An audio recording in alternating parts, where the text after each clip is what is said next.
The Old Man and the Sea, one of 20. He was an old man who fished alone in a skiff in a Gulf stream, and he had gone 84 days now without taking a fish. In the first 40 days, a boy had been with him, but after 40 days without a fish, the boy's parents had told him that the old man was now definitely and finally sallow, which is the worst form of unlucky, and the boy had gone at their orders in another boat, which caught 3 good fish the first week. It made the boy sad to see the old man coming each day with his skiff empty, and he always went down to help him carry either the cord lines or the gaff and harpoon and the sail that was furled around the mast. The sail was patched with flour sacks and furled. It looked like the flag of permanent defeat. The old man was thin and gaunt, with deep wrinkles in the back of his neck. The brown blotches of the benevolent skin cancer the sun brings from its reflection on a tropic sea were on his cheeks. The blotches ran well down the sides of his face, and his hands had the deep creased scars from handling heavy fish on the coast. But none of these scars were fresh. They were as old as erosions in a fishless desert. Everything about him was old except his eyes, and they were the same color as the sea and were cheerful and undefeated. Santiago, the boy said to him as they climbed the bank from where the skiff was hauled up, I could go with you again. We've made some money. The old man had taught the boy to fish, and the boy loved him. No, the old man said, you are with a lucky boat. Stay with them. But remember how you went 87 days without fish, and then we caught big ones every day for 3 weeks. I remember, the old man said. I know you did not leave me because you doubted. It was Papa made me leave. I am a boy, and I must obey him. I know, the old man said. It is quite normal. He has much faith. No, the old man said. But we have, haven't we? Yes, the boy said. Can I offer you a beer on the terrace, and then we'll take the stuff home? Why not? The old man said. Between fishermen. They sat on the terrace, and many of the fishermen made fun of the old man, and he was not angry. Others of the older fishermen looked at him and were sad, but they did not show it, and they spoke politely about the current and the depth they had drifted their lines at, and the steady good weather, and of what they had seen. The successful fishermen of that day were already in, and had butchered their marlin out, and carried them laid full length across 2 planks, with 2 men staggering at the end of each plank, to the fish house where they waited for the ice truck to carry them to the market in Havana.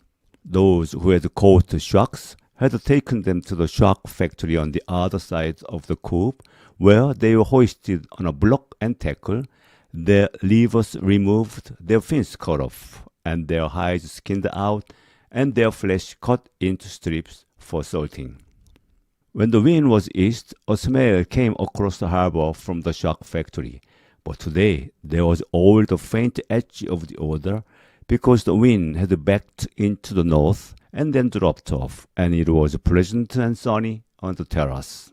Santiago, the boy said. Yes, the old man said. He was holding his glass and thinking of many years ago. Can I go out to get sardines for you for tomorrow? No, go and play baseball. I can still row, and Rogelio will throw the net. I would like to go. If I cannot fish with you, I'd like to serve in some way. You bought him a beer, the old man said. You are already a man. How old was I when you first took me in a boat? 5. And you nearly were killed when I brought the fish into green, and he nearly tore the boat to pieces. Can you remember? I can remember the tail slapping and banging, and the throat breaking, and the noise of the clubbing. I can remember you throwing me into the bow, where the wet cord lines were, and feeling the whole boat shiver, and the noise of you clubbing him like chopping a tree down, and the sweet blood smell all over me. Can you really remember that? Or did I just tell it to you? I remember everything from when you first went together. The old man looked at him with his sunburnt, confident, loving eyes.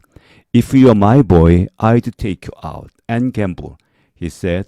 But you are your father's and your mother's, and you are in a lucky boat. May I get the sardines? I know where I can get 4 bait too. I have mine left from today. I put them in salt in the box. Let me get 4 fresh ones. 1, the old man said. His hope and his confidence had never gone, but now they were freshening as when the breeze rises. 2, the boy said. 2, the old man agreed. You didn't steal them. I would, the boy said, but I bought this. Thank you, the old man said. He was too simple to wonder when he had attained humility, but he knew he had attained it, and he knew it was not disgraceful, and it carried no loss of true pride. Tomorrow is going to be a good day with this current, he said. Where are you going? The boy asked.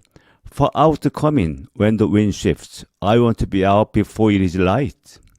I'll try to get him to walk far out, the boy said. Then if you hook something truly big, we can come to your aid.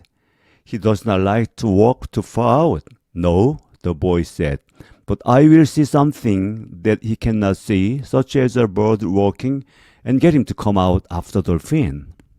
His eyes that bad? He is almost blind. It is strange, the old man said. He never went turtling. That's what kills the eyes. But you went turtling for years off the Mosquito Coast, and your eyes are good. I am a strange old man. But are you strong enough now for a truly big fish? I think so, and there are many tricks. Let us take the stuff home, the boy said, so I can get the cast net and go after the sardines. They picked up the gear from the boat. The old man carried the mast on his shoulder, and the boy carried the wooden box with the coiled, hard-braided brown lines, the gaff, and the harpoon with its shaft. The box with the bait was under the stern of the skiff, along with the club that was used to subdue the big fish when they were brought alongside. No one would steal from the old man, but it was better to take the sail and the heavy lines home, as the dew was bad for them, and though he was quite sure no local people would steal from him, the old man thought that a gaff and a harpoon were needless temptations to leave in a boat.